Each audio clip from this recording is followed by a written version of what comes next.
So let's go over some of the stuff that is usually not being said on YouTube, or at least the creators that I've seen haven't spoken about them. The number one thing that's most important when writing stuff is be intentional about the timbre that you're going to be using. So for example, if you're going to be using a guitar or a synth, which type of synth are you going to use to make your chord progressions?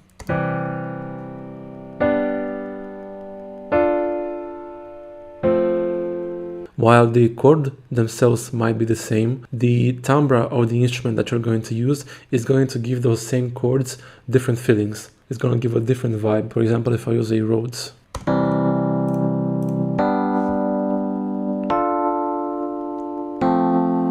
the rhythm plays a big role in how a chord progression is felt. Chord progressions have to feel like something that's flowing. It's a tension and release. It's sort of like a wave. Okay, now that we are done with all the yapping, let's talk about some chords. Chord voicing, specifically voice leading and inversions. They're a lot more simple and easy to grasp, so just bear with me. Chord voicing is basically just the order that the notes of the chord are played. For example, here we have a C major, which is a C, E, and a G. But we can flip around some of these notes to actually have the E as a bass note. So for example, this one, or the G as a bass note, which is this one. These three are all the exact same chord, they're just played differently. So they give slightly different vibe. Why should I even use these inversions? Well,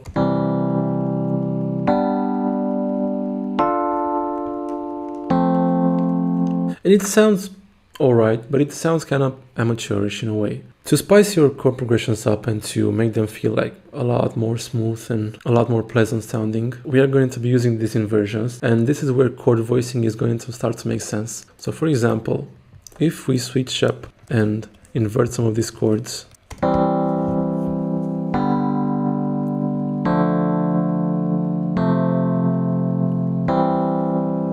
so with the inversions now, it sounds a lot more smoother, it sounds a lot more cohesive. You want to think of each note as an actual voice. So this is where the name voice leading comes from, or chord voicing for that matter. So now that you've heard this, I wanted to explain to you the principle of chord voicing and voice leading and inversions, because they're all related. As you have seen, the chord progressions are the same, but this one sounds a bit more cohesive. Why is that? It's because I've used inversions. Think of a church choir. One of the reasons why church choirs sound so pleasant is voice leading. Each person is not going to change to a note that is far away from the one that was being sung. So for example, if a person sings a C note, the next note is going to be at most a sharp or a D, right? So it's just a tone distance between them. This is achieved using inversions and thinking intentionally about chord voicings. This is the reason why this chord progression with the inversions that I've written sounds better than the first one. Each of the notes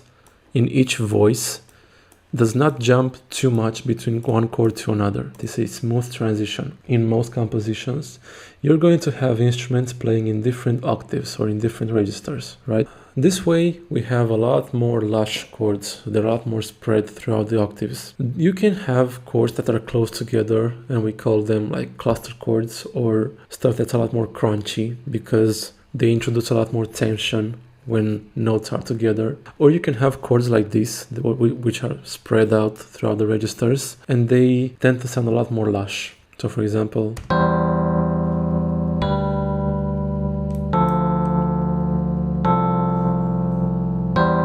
right? It's a different sound. Again, same exact chords as before, as I've used in the first example, but they're just different voicings. Extensions are just basically writing notes on top of other notes, right? So you have your chords here, and then it's just adding more notes on top of them to make them a bit more fuller or to give them slightly different vibes. This, for example, is not considered a chord extension because I'm just repeating the E, which is the third. It has to be different tones for it to be considered like an actual extension. So for example, I can add like a, like an A or a D or whatever. Let's see how this sounds.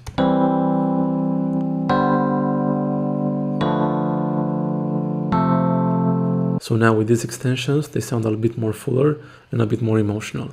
I have to keep in mind that you have to be intentional about them. I have added this B note, it's like a semitone below the C, adds like a really nice tension, adding this like bittersweet feeling to it, and the rest I just added them by ear. You don't have to overthink these, just play around with them and see what feels good. So yeah, the next thing that's a really nice neat trick when it comes to writing chord progressions is spreading your chords throughout different instruments. I've loaded up some more pianos in here, and I want to do some different notes for each of them.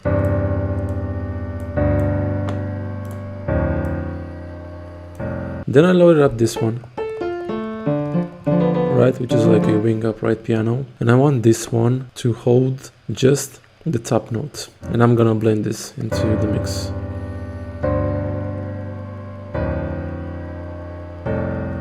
Next up, I'm gonna be moving some notes to this Rhodes, and I want it to just drum over the G and the F notes.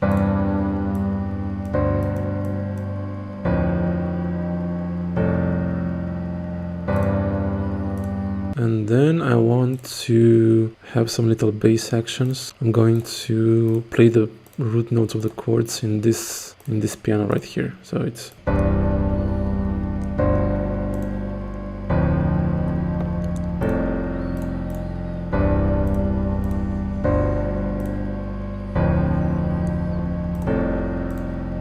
now there's still quite a lot of things that I haven't talked about when it comes to chord progressions and how to make them a lot more emotional or how to make them serve your song a lot better. So if you want that, just let me know in the comments below. Bye.